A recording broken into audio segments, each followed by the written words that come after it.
This podcast is sponsored by Talkspace. You know when you're really stressed or not feeling so great about your life or about yourself? Talking to someone who understands can really help. But who is that person? How do you find them? Where do you even start? Talkspace. Talkspace makes it easy to get the support you need. With Talkspace, you can go online, answer a few questions about your preferences, and be matched with a therapist. And because you'll meet your therapist online, you don't have to take time off work or arrange childcare. You'll meet on your schedule, wherever you feel most at ease. If you're depressed, stressed, struggling with a relationship, or if you want some counseling for you and your partner, or just need a little extra one-on-one support, Talkspace is here for you. Plus, Talkspace works with most major insurers, and most insured members have a $0 copay. No insurance? No problem. Now get $80 off of your first month with promo code SPACE80 when you go to Talkspace.com. Match with a licensed therapist today at Talkspace.com. Save $80 with code SPACE80 at Talkspace.com. Other shows we have for you to enjoy at myclassicradio.net. The Avengers was most certainly not a household name in South Africa prior to the radio series. With no national television service until 1976, the mechanism simply was not present in the country to show television programs to mass audiences. While many other countries reveled in the filmed adventures of John Steed and company, South Africa was not equipped to join in the fun. The series took Britain by storm and made a major impression in the American markets, being the greatest of rarities, a British series given a network transmission slot. However, as a film series, rather than a videotaped one, The Avengers was able to gain a modicum of exposure in South Africa through film rentals. Come and listen at myclassicradio.net. The Adventures of the Sea Hound. Seahound, ahoy! Seahound, ahoy!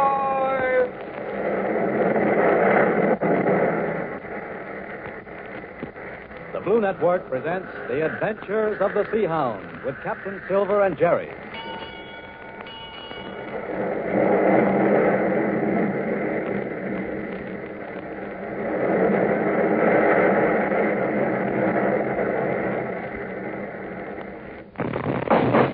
Jerry! Ken! After him! It's Boom Boom! He's shooting at me! Remember the exciting moment when our story ended yesterday? Captain Silver's wrestling match with Iko the Jap came to an abrupt conclusion when the captain caught him attempting to apply a secret death hold that would have broken the captain's neck. Losing his temper for once at the Jap's trickery, Captain Silver sent him sprawling to the mat with a right hook. At that moment, however, Boom Boom, hidden in the ringside crowd and apparently angered by the failure of his plan, started shooting at the master of the sea. Going out! Come on, yearling!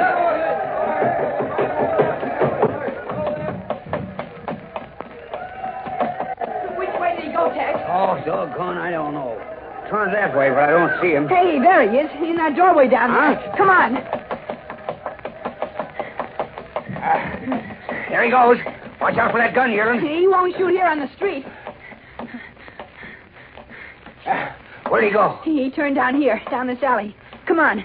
But we better take it easy. No, yearling. Hold on. Huh? I think we stop right here.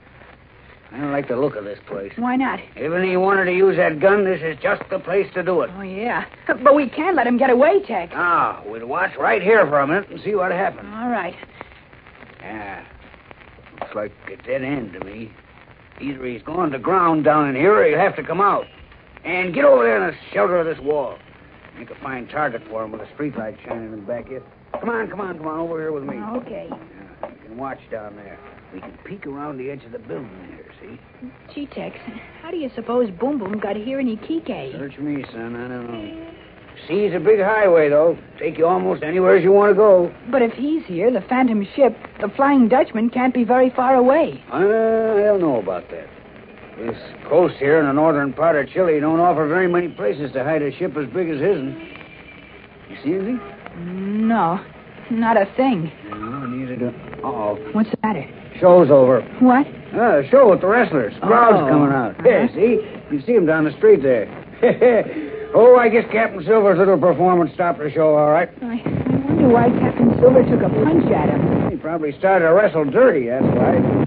Captain won't put up with anything like that. Yeah, but that was not... stuck a thumb in my eye, didn't he? Well... Now, listen, son. You better start back there and get the captain. I'll stay on guard right here and watch for Boom Boom. You bring the captain here and tell him what happened. Okay, Tex. I'll be back in a minute.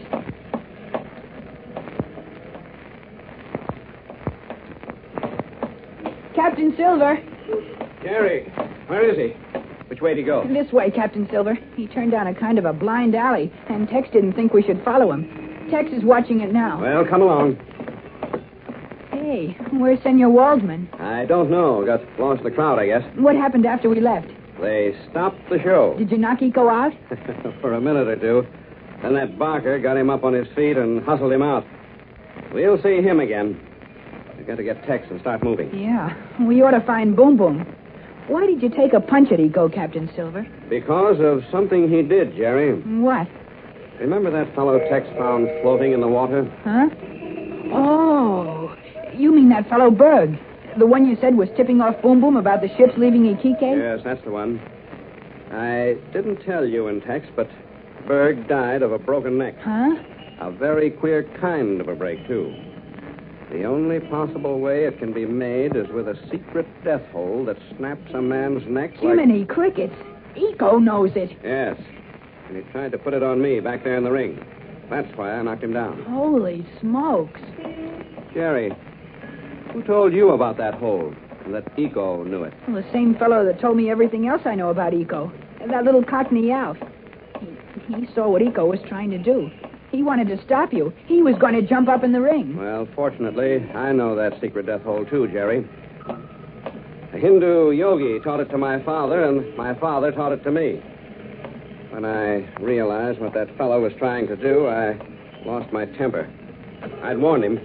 He tried one or two other dirty tricks. Now, there's Tex. Did he come out, Tex? No. Ain't been nothing happening down there. Ain't heard a sound or seen a thing. Hello, Captain. You all right? Yes, I'm all right, Tex. Not a very pleasant-looking place. Good thing you stayed out of there. Well, I figured he could be waiting for us down there with that gun cocked. What do we do, Captain? I think we'd better get the police after Boom Boom. Ekekay is not a very big place, and if we move quickly, they may be able to pick him up. But we've got to move fast. If he gets back in the water, it'll be like looking for a needle in a haystack again. Oh. Who's that? Looks like Senor Waldman. Oh.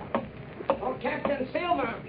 My friends, I lost you. What happened? Jerry and Tex here tried to catch the man who fired those shots at me, Senor Waldman, but I'm afraid he got away. Who was he? The man we discussed at that meeting the other day. Commodore Van Boomhaven. Eh? The captain of that Nazi raider, the Phantom ship. The one called Boom Boom? In person. But what is he doing here in Ekekay? We'll see if we can't catch him and find out. Where is he? Where did he go? Vanished down this alley here. But we won't take any chances with him. I want to get to Senor Cuesta as quickly as possible. Something else has come up, too. Or let me get a taxi cab. I will take you to Senor Cuesta's hotel. Oh, that'll be fine, Senor Waldman. In the meantime, I want to get to a telephone. Well, there will be one in that shop across the street. Jerry. Yes, Senor Waldman? There will be a taxi cab down there at the corner. You go down and get one while I take Captain Silver to the telephone. Yes, sir. Now, you come over here, Captain Silver, across the street. There should be a telephone in that shop. Yes, see, there's a sign outside. I'll wait here, Captain Silver, just in case Boom Boom does come out. No. Come across the street, Tex. Watch outside the shop. You can see down this alley from over there. Then if you do sight him, you can call me. Okay, sir. Are you ready, Captain Silver? Yes, let's go. Now, you are positive the man who fired the shots was this fabulous character, this Boom Boom? Oh, I'd know him anywhere, Senor Waldman. He was Boom Boom, all right. But tell me, what happened in the ring, Captain Silver? Why did you suddenly hit the wrestler? He knows too many dirty tricks for his own good. So? Tried to put a very dangerous hold on me that I recognized.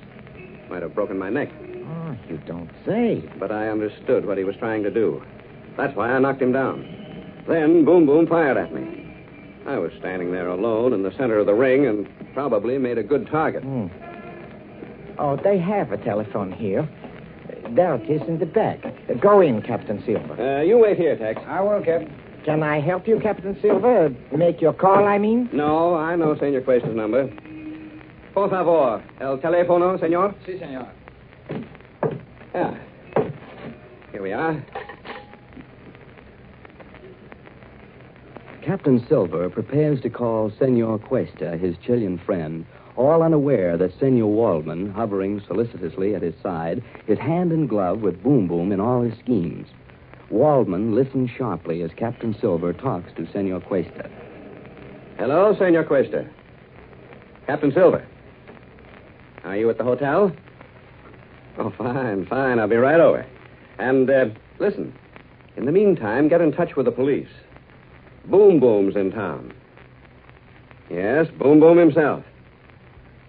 No, I didn't expect to see him here either. I thought he was a couple of 100 miles out at sea. Oh, and better notify your naval authorities, too. Admiral Cervera. If Boom Boom's here, that phantom craft may be somewhere in the vicinity. Though I can't imagine where he'd hide her along this coast. Oh, yes, and one other thing. While you're talking to the police, have them check up on the whereabouts of a fellow who calls himself Wong the Ferocious. Yeah. Yes, he's been running a kind of wrestling show here on that street just around the corner from the Imperial Hotel. What? Well, because you may want him arrested, too. I'll tell you about that when I see you. I'm coming right over. Yes. Goodbye, Senor Cuesta. Now we'll get over at the hotel. Oh, yes, Captain Silver. The boy's outside with a taxi cab. Well, we really should walk. We're not very far, but I'm very anxious to talk to Senor Cuesta. Oh, you are going to see Senor Cuesta now? Yes, at once. Here's a taxi cab, Captain Silver. Oh, thanks, Jerry. Go ahead. You and Tex get in. No sign of Boom Boom, Tex? Oh, not so far, Captain. Must be a way out of that place that we can't see from out here. Well, it's all right. I put the police on his trail. Go ahead and get in. Yes, sir. Come on, Senor Waldman. Want to come along? No, I think not now, Captain Silver, if you don't mind. I'm very sorry the evening was not more enjoyable. But it was enjoyable, Senor Waldman. I enjoyed every minute of it. Oh. Well, you want to see Senor Cuesta on confidential business, so I make my excuse. Well, you know what we plan to do. Oh, yes, of course, and I hope nothing goes amiss, Captain Silver. Well, I would say buenas noches. Good night, Senor Waldman. You'll probably hear a great deal more about what happened tonight. Yes, Captain Silver. But go. Senor Cuesta's waiting for you. All right, goodbye. Bye, Senor. Goodbye, Senor Waldman.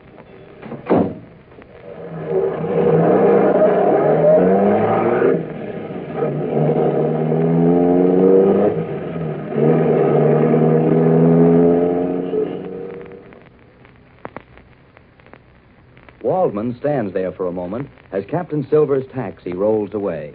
And then, slowly, he turns and goes back into the shop, makes his own way to the telephone. In a moment, we hear him say, Hello, Erich. This is Senor Zayat. Find Boom Boom. Yes, tell him to come to my place at once. That's right. And locate Iko. Go to his hotel and bring him to my place. Tell him he cannot remain there. No, the police will be looking for him in a few moments.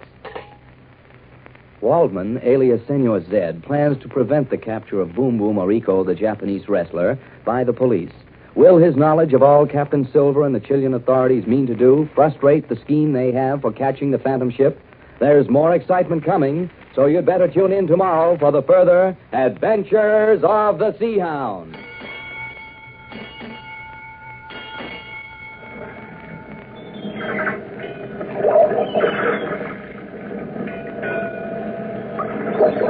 Until tomorrow, then, Captain Silver says, "Smooth sailing."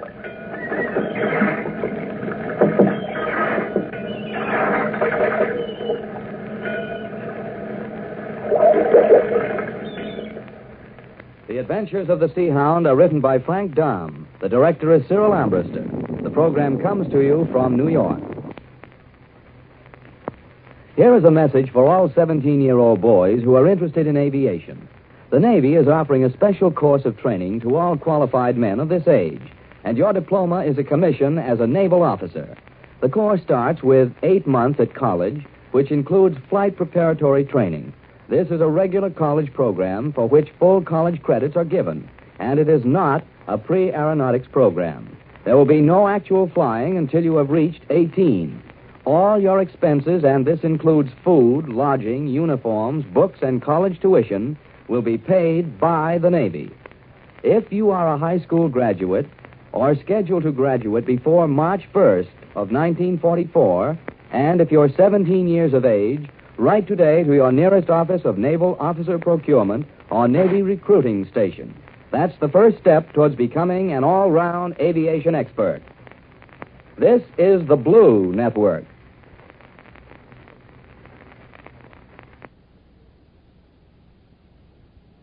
Other shows we have for you to enjoy at myclassicradio.net. The Black Museum was a 1951 radio crime drama program independently produced by Harry Alan Towers and based on real-life cases from the files of Scotland Yard's Black Museum. Ira Marion was the scriptwriter, and music for the series was composed and conducted by Sidney Torch. Although often mistakenly cited as being produced for the BBC, the series was produced and syndicated commercially by Towers throughout the English-speaking world. Come and listen at myclassicradio.net.